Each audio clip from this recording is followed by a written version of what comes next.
Oh, very nice casting, Holmes. I must say I'm enjoying this trip tremendously. It'd be rather more satisfying if we caught some fish, Watson. What are you always telling me? Patience is a virtue? Well, I've only been here a couple of days. And after all, what have we come to Norfolk for? Complete rest. Enjoy the Broads, fishing, walking, generally taking a lazy holiday. I'm quite content. It's all very well for a couple of days, but then I find I need something to concentrate upon. I think you should concentrate upon your line, Holmes. I think you might have a bite. Hey, you there. You want a bank fare? And if I have, then that man has ruined it. Holmes. Sherlock Holmes. Surely it must be. Who on earth? I'm not known in these parts. By heavens, it's Tubby Spencer. Do you remember him, Watson? Superintendent at the Yard many years ago. Well. What on earth's he doing up here?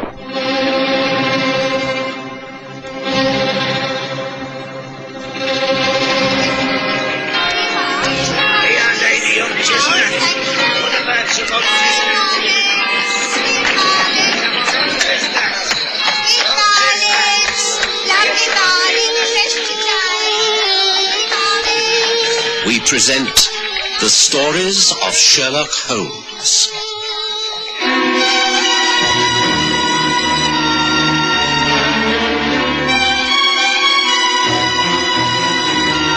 The Neen River Mystery.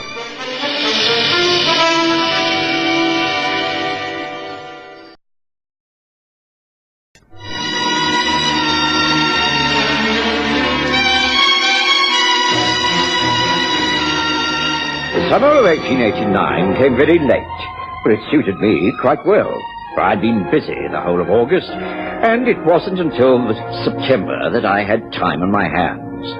When I did, the summer really started. Sun came out, temperatures rose, and it seemed an ideal time to take a short break. Most holiday makers had gone home. The resorts were deserted. I persuaded Holmes to join me for a few days on the Norfolk Broads. We'd found a small inn which was reasonably comfortable, and for 2 days we'd enjoyed the walking and the scenery. And then one morning we'd been disturbed by the well-remembered figure of Superintendent Spencer, or rather, ex-superintendent, for he'd retired from Scotland Yard many years ago. Holmes, Watson, well, this is a wonderful meeting. I inquired at the inn, and they told me I'd find you on the river. Tubby Spencer, this is a surprise.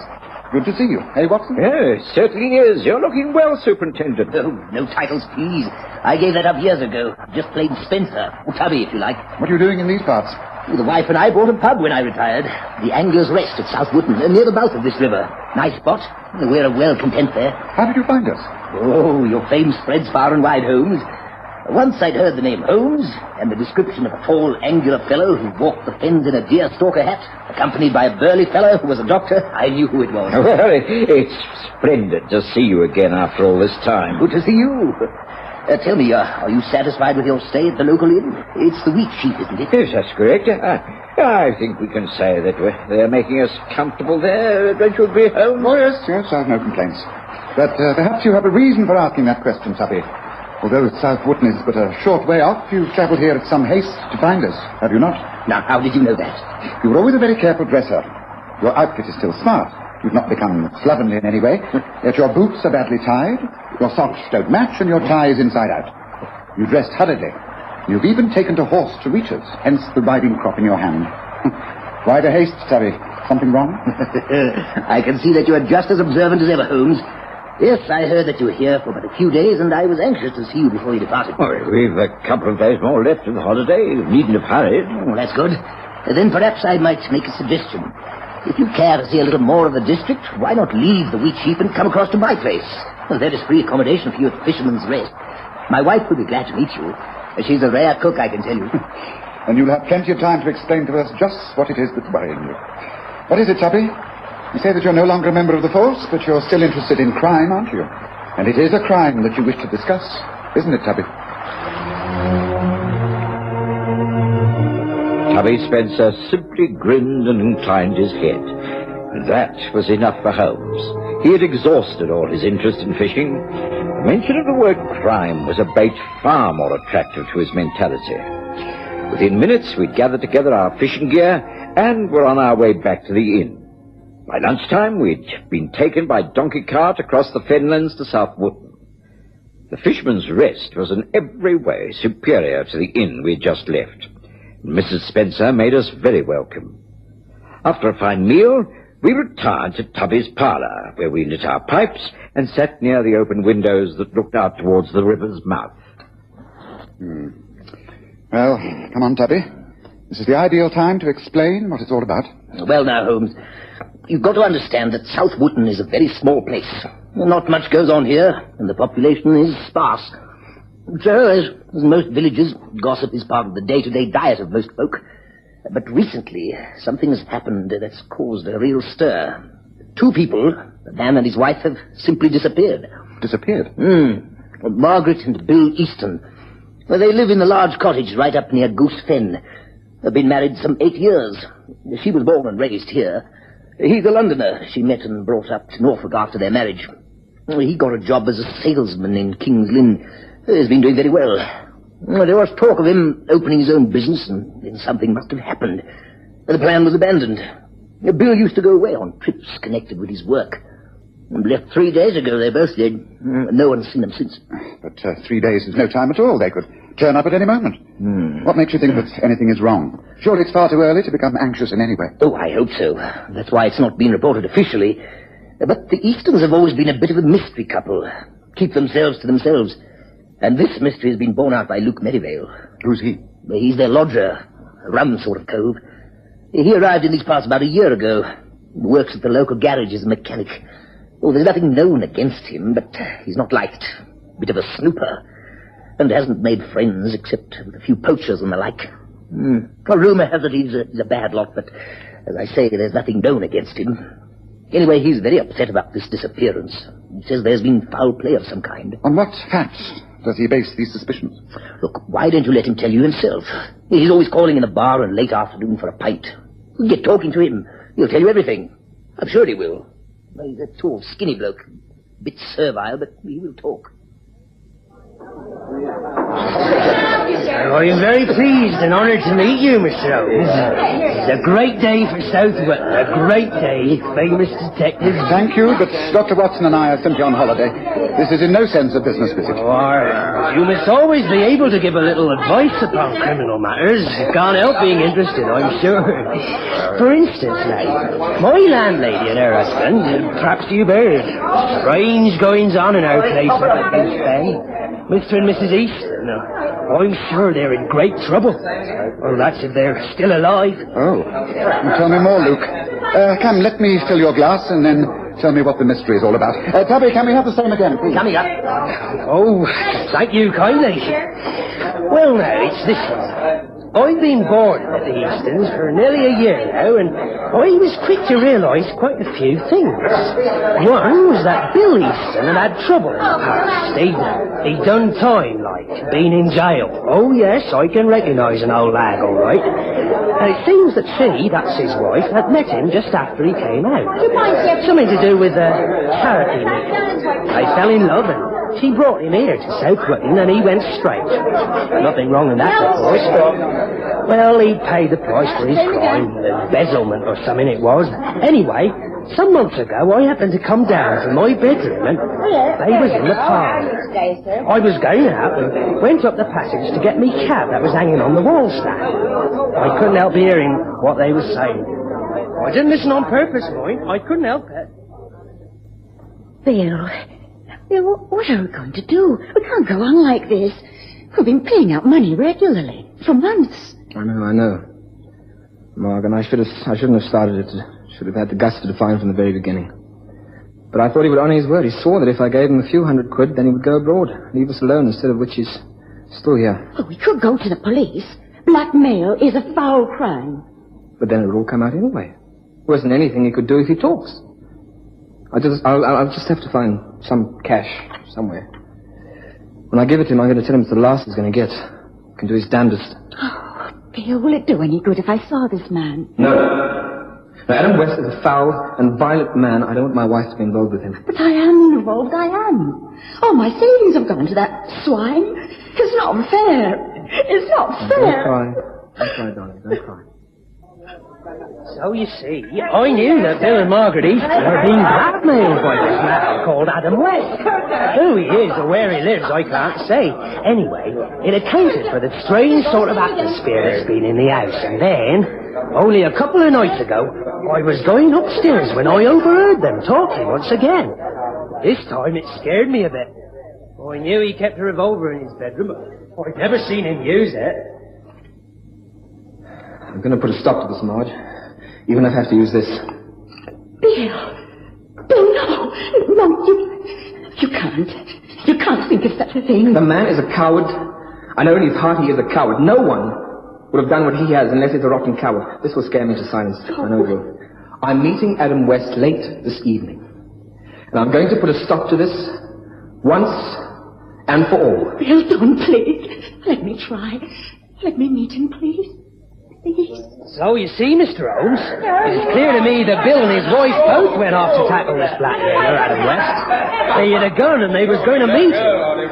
Well, they haven't come back, so I reckon there's something tragic happened, like. Now, what do you think, eh? Well, it certainly bears investigation, Luke. Did they not say where this meeting place was? Oh, no, I didn't hear no places mentioned, but I reckon... Hey, look, everyone, look at this. This Bill Easton's hat, found down by the river mouth, and it's got a bullet hole through it.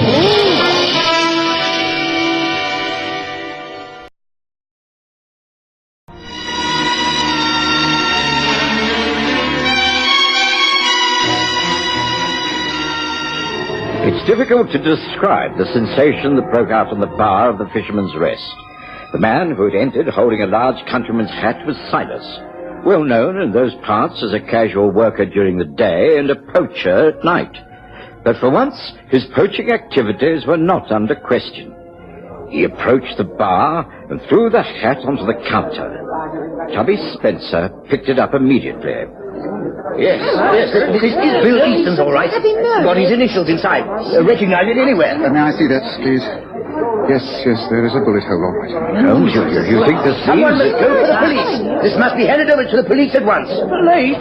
What, Sergeant Peppercorn? What good is it? It has to be officially reported. Now, come on, Silas. You must take us down to the police station and make a statement. Come on now, the rest of you clear the way. Come on, Silas. Silas was led out, and after a few minutes, Holmes motioned to me that we should also leave. It was typical of Holmes that he didn't wait for the police to arrive. Mention had been made of the river, and that was enough for him. We were down on its banks within 20 minutes. It was still broad daylight. Holmes noted the footprints on the sandy path, and eventually he stopped by some tall reeds bordering the marshlands. Yes, I think this must be it, Watson. You see, the reeds are bent all over the place, towards us, mostly. Which means Silas the poacher must have come from the river this way. Come. Yes. The trail leads toward the water. It's getting awfully damp underfoot, Holmes. Isn't this where the Wootton Marsh becomes dangerous? There's a quicksand at the mouth of the Neen River, I'm told. Yes, I shouldn't be at all surprised. The foliage gives way as it slopes towards the water. Yes, now careful now, Watson. This is very important. We found the spot before others had got here and trampled all the evidence into the earth. Yes, footprints. But this way, tread on the grass to one side. Holmes, what's that? White, fluttering on those reeds. Yes, a length of cloth. Let me reach for it. Yes, a flimsy piece of material. As it could be from a woman's dress, and... look, Watson. Blood. Oh, yes, this is where it happened. I should think the hat was found about here also. Yes, take this, Watson. It's vital evidence that a crime has been committed. Take it while I study these footprints. Yes. Here's where the struggle took place. Very clearly defined in the muddy sand. This is most interesting. It tells me a great deal. We are indeed fortunate, Watson. Watson? There you are. Got here before us, have you? Holmes, this is Sergeant Peppercorn from the Wootton Police. I've explained who you are and how we're going to find ourselves out here. Good afternoon, Sergeant. Oh, good afternoon, Mr. Holmes. Dr. Watson. What a real fine state of affairs this be, eh? I reckon there'll be trouble here, eh? Undoubtedly, Sergeant. A murder has been committed. Perhaps two murders. This shows the scene of the struggle. And Watson found a strip of women's clothing. It's covered with bloodstains. There seems no doubt that Mrs. Easton was attacked here. Oh, and this is the spot where Silas said he found the hat, so, well, it looks like both Bill and Marge Easton have been murdered, eh? Well, there ain't no sign of bodies about, is there? There are tracks. There are tracks leading this way, not towards the river, but through the reeds and marshland. Look, very clear, wide, and it's all flattened down. Oh, best follow it. I doubt if that'll be of any use. That trail leads straight into the wood and marsh, and from then on, it's the Neen quicksand. If the man responsible for all this is a local fellow, then he may know of a safe path through the quicksand. But then all he has to do is dump the bodies in the right places, and they'll never be found. Nothing has ever been recovered from the Neen quicksand. That's a perfect way to dispose of a body. Yes, I think I'll leave all the rest to you, Sergeant. I found out all I need from the scene of the crime. We'll be getting back to the Fisherman's Rest. Oh, the hat. Is it still there, Sergeant? Oh, I thought you might like to examine it, Miss Strong, so I left it with Tubby's wife. Oh, good man. You don't mind if we take this strip of clothing, do you? I'll see you later on, Sergeant. Come, Watson. There's work to be done. We got back to the inn in record time, and Holmes took the hat from Mrs. Spence. We sat again in Tubby's parlour, and Holmes was silent for about half an hour, while he subjected both hat and torn clothing to minute scrutiny through his magnifying glass. I could tell that he was puzzled.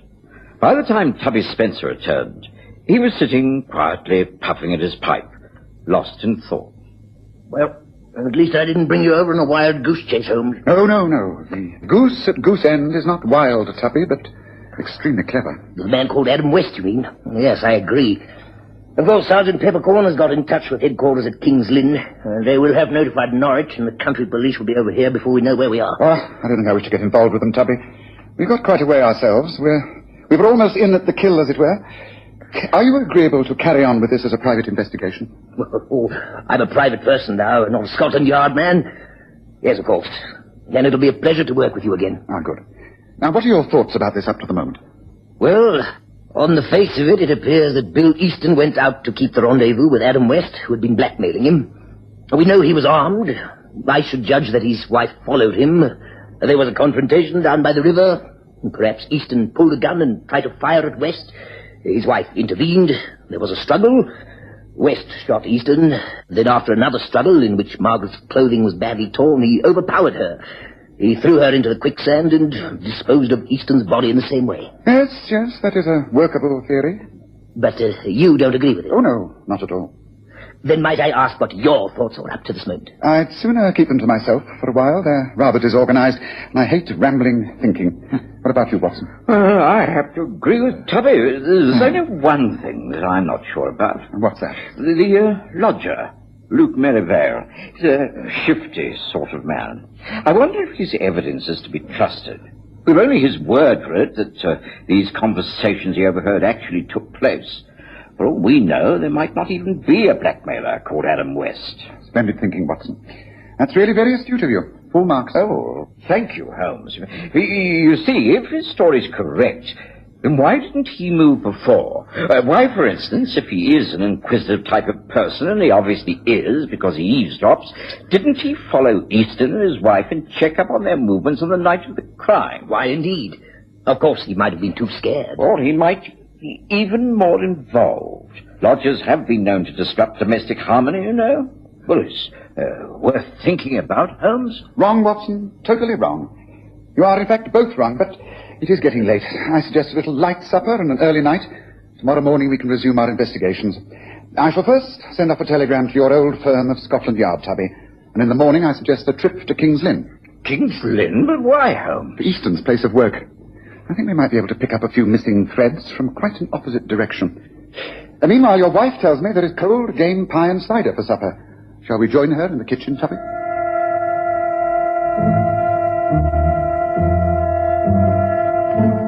I knew from Holmes' attitude that we should get no more out of him that night. And next morning, after an excellent breakfast, the three of us, for Tubby refused to be left out, journeyed by pony trap to King's Lynn, where we easily traced the firm of Churchman & Sons where Bill Easton used to work as a salesman. The chief clerk showed us into the small office that Easton used. Yes, this is where poor Bill used to work. We haven't touched anything, of course, because Well, because we're still hoping that all these rumors are ill-founded and that he will return. That's his desk. Thank you. I'm afraid the chances of you seeing Bill Easton again are very remote. But I'm glad you've left everything undisturbed. Thank you. I shall be in my office if you wish to discuss anything further. Excuse me now, please. Christopher, I can see what's so important about searching his place of work, Holmes. I should have thought a search of the house would have been more profitable. Not if there was something he wished to conceal from his wife. There's this, for instance. A wallet. And in the wallet, letters. Yes, one letter in particular. Listen to this. My dearest Adam, just a short note to say that I shall be waiting at the same place for you. I love you and will wait for you for always. I know that we shall come together in the end and live comfortably for the rest of our lives. Yours, Pearl. Letter to the blackmailer? Yet Bill Easton came by it. Holmes, do you think this is significant? Could Easton have been planning to turn the table, blackmail the blackmailer? Lady Pearl has unfortunately, by sheer force of habit, perhaps, written her address at the top of the paper. 12 Sheepcote Lane. Well, our next port of call is clearly indicated. Come, gentlemen, let us visit this Pearl lady. I think we're nearing the end of our chase. Sheepcote Lane was on the other side of the town, but we found it quite easily. Holmes walked rapidly up the steps, and a buxom young lady answered the door. You are Pearl? We are the police. Kindly let us in. We wish to ask you a few questions. What's your name? You can't come in here. We are in. Now, where is the man who calls himself Adam West? Adam? He ain't here. He's gone to... What is it, Pearl? I thought I heard someone... Bill Easton. That is correct. Bill Easton, who served his first term of imprisonment as Adam West, and who will now hang for the murder of his wife, Margaret Easton. You'd better take charge from now on, Superintendent Spencer. Tubby Spencer took charge automatically. Easton broke down once he realized he'd been caught. Holmes drove the pony cart back to the Fisherman's Rest and explained. You see, Watson, there were two things that simply didn't fit in with Tubby's theory, that a blackmailer had murdered both Easton and his wife. The first was the scene of the crime. That struggle clearly indicated only two sets of footprints, a man's and a woman's. There was no third party. Hence, the struggle was between Easton and his wife. The second was the hat. Easton fired a bullet through his own hat to make everyone think that the bullet had lodged in his brain and the body thrown into the quicksand along with his wife's. But he made a big mistake.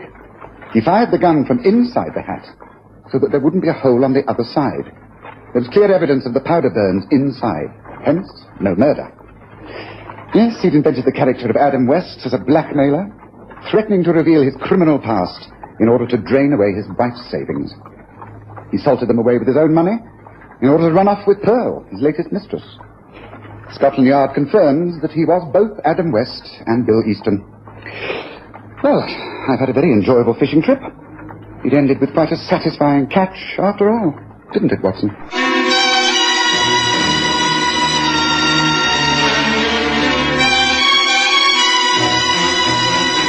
Listen again next Sunday to The Stories of Sherlock Holmes, with Graham Armitage's Holmes and Kerry Jordan as Dr. Watson.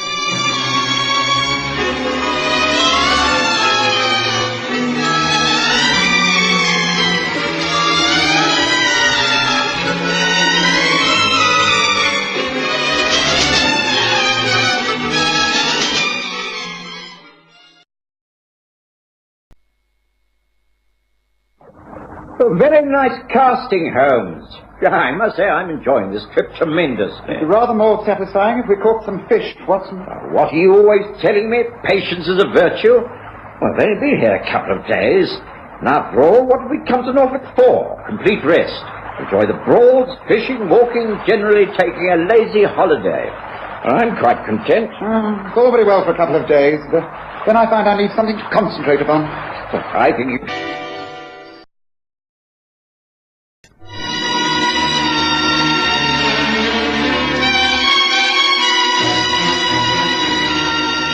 The summer of 1889 came very late, but it suited me quite well, for I'd been busy the whole of August, and it wasn't until September that I had time on my hands. When I did, the summer really started. Sun came out, temperatures rose, and it seemed an ideal time to take a short break. Most holiday makers had gone home, the resorts were deserted. I persuaded Holmes to join me for a few days on the Norfolk Broads. We'd found a small inn which was reasonably comfortable, and for 2 days we'd enjoyed the walking and the scenery.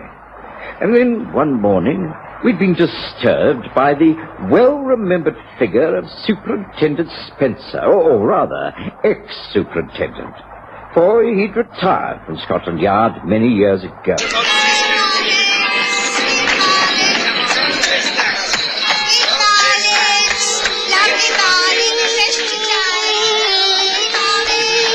We present the stories of Sherlock Holmes.